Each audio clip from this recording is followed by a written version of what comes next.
in the interview, for Rock Bottom, Andy Powell, guitarist, singer, founding member of Wishbone Ash. Hi Andy, nice to have you in this interview. Wonderful to be here with you.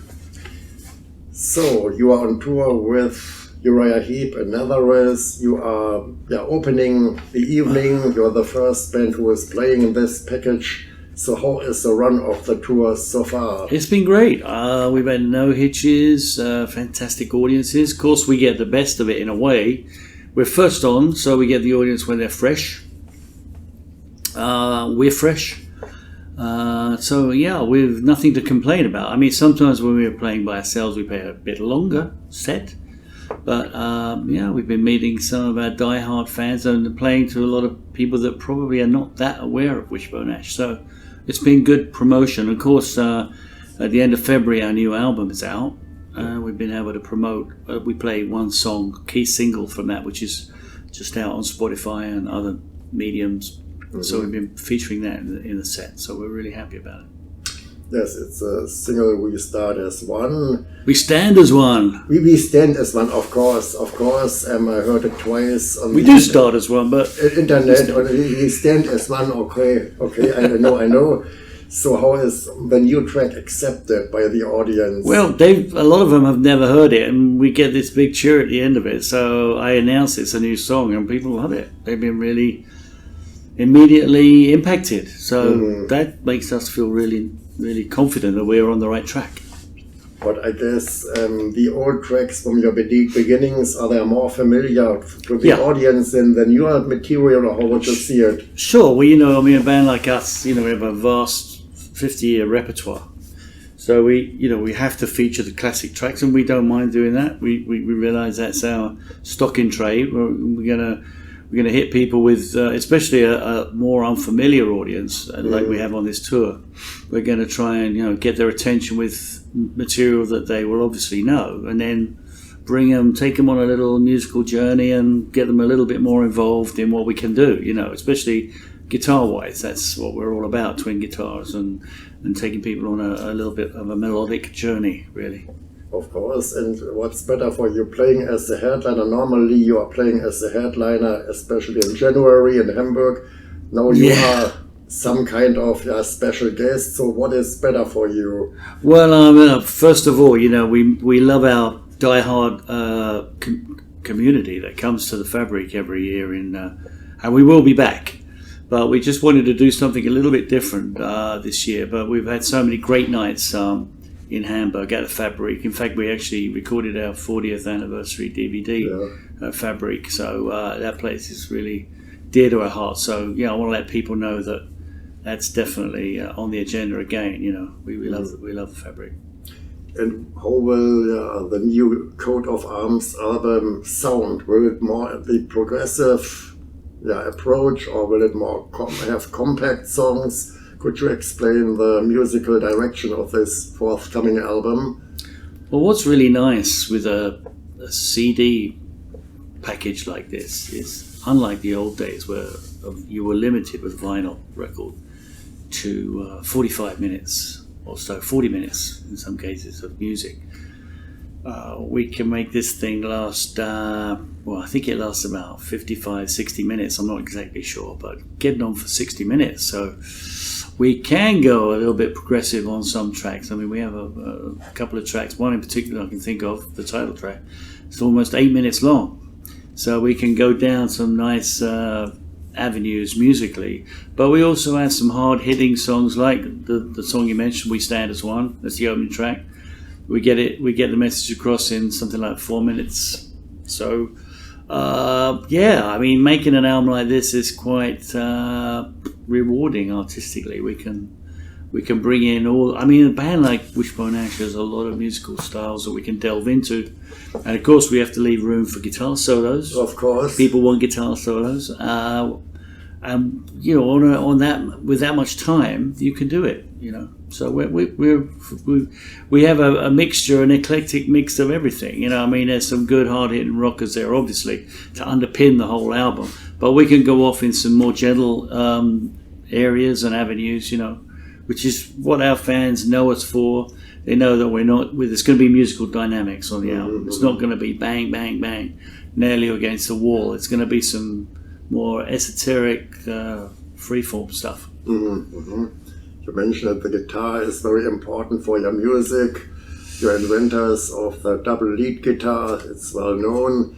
So, but there were many guitar players in the history of Wishbone Ash. So how hard is it for you to find the right partner and the right second guitar player for you that suits to your personal playing style? Is it always easy, or how was it in your career? I think it's maybe a little bit harder for them to keep their foothold. There's been 9 guitar players in this band, other than myself. So I tend to kill them off, you know. No, I'm joking. We've had some incredible players in this band. The band is known for its guitar playing.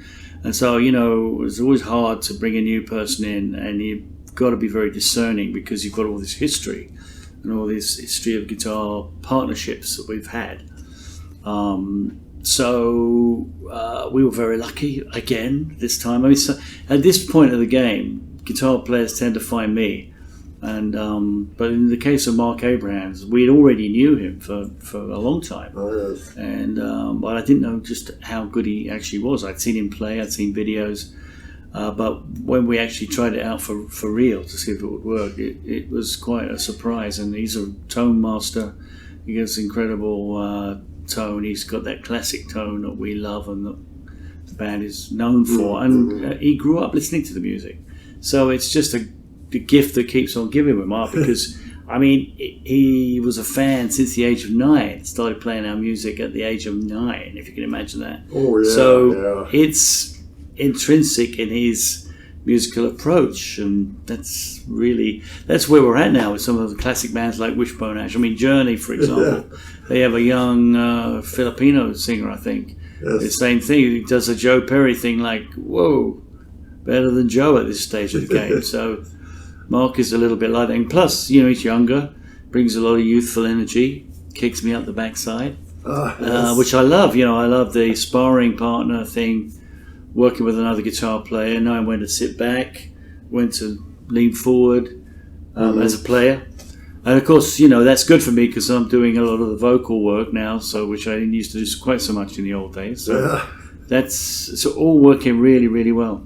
Did you ever consider to bring in a keyboard player in Wishbone Ash?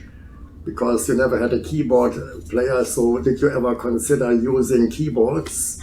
Well, that was the original idea when the band was formed, was one guitar player and keyboard player. And we tried out a couple of people. Matthew Fisher, who actually played on the first Wishbone Ash single, Blind Eye, he went on to go to be with Procol Harum. And there was another gentleman, I believe, from Bandigraph Generator. I personally didn't meet him at that point. But we have used keyboards here and there. We brought in players for album. And once we had a guy called Graham Maitland, a Scottish gentleman. He's actually not with us anymore, but he worked with the band on the road, primarily in America. But we always come back to that 2 guitar, bass and drums thing, and we can do a lot with that format. I mean, because the guitar players in this, they're not one-trick ponies. Myself and Mark, we can go into all different textures, which we can create by using different guitars, different effects. We sometimes do an acoustic set in the middle of the show. That gives people it shows them another facet of what we do. So that tends to be a great format. It works. The numbers work. 2 and 2, rhythm section, lead guitars. It's great. You know. Of course, you've got 2 albums in your back catalog that are electronic dance albums released in 1998. So what's behind this musical shift at that time? Well, I think it was a kind of a reactionary thing because we just produced a really nice classic rock album called Illuminations, and it was very well received critically. Didn't sell in the numbers that we wanted. Particularly, it did okay. I mean, it was interestingly enough, before the days of crowdfunding, it was a fan-funded album at that point. So the community of Wishbone Ash, at my urging or begging, basically got together and invested in the band they love, and that's how we produced that album. And it did well within the community, but it didn't get the promotion. Unlike this album, it's currently getting a lot of promotion. So the dance music was all around after that. A year or so after that. I mean, my kids were playing it in the house. The Chemical Brothers were out there. Even a couple of people like Jeff Beck and Eric Clapton had dabbled. And so, it was just like, well, let's see throw some of that at the wall, see what happens. Okay. Try and maybe just do a completely lateral thinking step. Let's go sideways and see if there's another audience out there. And ironically, it did sell both the albums, they sold quite well. Mm-hmm. But we tried touring with it. That was a fail because our crowd, they weren't accepting of that. Now some of them say, oh, we have those albums, we listen to it. We quite like it. Some of them just go, absolutely hate it. But, that's okay. I mean, I think that sometimes it's good to shake things up a little bit. And I don't have any regrets about that. Okay, and how hard is it for you to keep the spirit of Wishbone Ash alive over all these 5 decades with changing members? Was it a hard task for you, or? Well, it's a dedication. I mean, the thing about Wishbone Ash for me, it's something that I've done more than anything else in my life. So I don't have to think twice about keeping things going. Mm-hmm. And we have this, as I just mentioned, this incredible fan community that urges me all the time to do that and to move on to the next phase. I don't have any, it's difficult. It's always difficult evolving and going through these new phases. And of course, music and the environment is changing all around you. So you have to adapt to that as well as keep your kind of integrity. Which is what we try to do, despite what I just said about the dance records. But overall, it's something like 25 studio albums. The integrity level is pretty high. We're good bang for the buck, good quality, value for money act. You know what you're going to get pretty much with Wishbone Ash. And but it's always difficult. Yeah, I mean, making an album, a recording is probably one of the most difficult things you can do as an artist. It takes an enormous amount of creativity and physical and mental and emotional energy out of you. And after it, I mean, I'm always depleted. There was only one other thing I did that was on a par with making a record, and that was writing a book. And 2 or 3 years ago, I put together a biography, and that was draining. So, it's really hard creating, but it should be. If it was easy, everyone would do it, and you wouldn't get great results. I think it's important. And your former bandmate Martin Turner was disallowed to use the name Wishbone Ash for his purposes in 2013. So how is your relationship to him today? How is my relationship?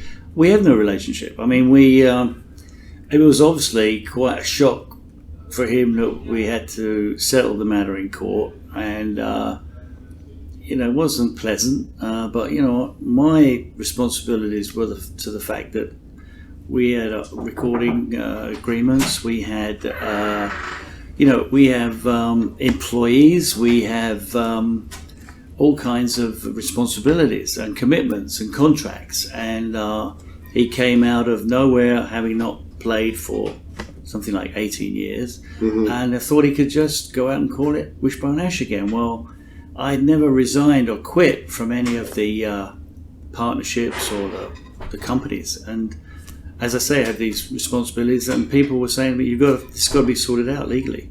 So understandably, I don't think he understood the enormity of what was going on and what was happening, So I think that it had to be sorted out in court, and it was. And he's probably not that happy about it. But I mean, that's not my problem. I mean, for me, it was just business as usual, and I had to take care of business, And I think he gets it now. Okay. Yeah. Last question. Your sound check is waiting. So when will you be on headliner tour with your new album, Coat of Arms? When will it happen? Well, Are there any plans now?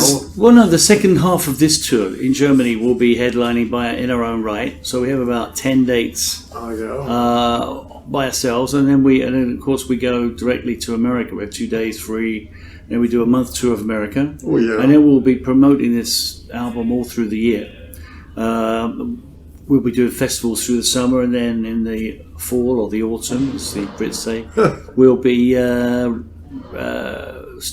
we'll be promoting the album intensely. I think for a lot of British fans and fans in other countries, that'll be the first time they really get an idea of what the album's like. I mean, this is a long procedure for us. It's a 2-year deal to promote this album. So 2 years, 2 years tour. 2 years of touring, at least. Yeah, that's where we're at. Oh yeah, that's a good idea. That's a good task. It's what we do. I mean, everyone knows that the action for all bands is on the road, and we've never ceased being on the road. And for Wishbone Ash, it's all about the road. So it's just great to have this album to promote, and it's a calling card. We'll probably be playing more bigger selection of songs from the album as we move forward. So, it's all a win-win. We're all really happy about it. Mm-hmm. We're just at the beginning of it right now. I mean, the album's not even released until the end of February, 28th of February. Mm-hmm. The single is released, but not the album. Okay, I know, yes. And, great success with the new album, with the tour, with the current tour and the next tours. Best albums, gold platinum album. Thank you very much, Andy, for this My pleasure. nice interview. Always. Thank you.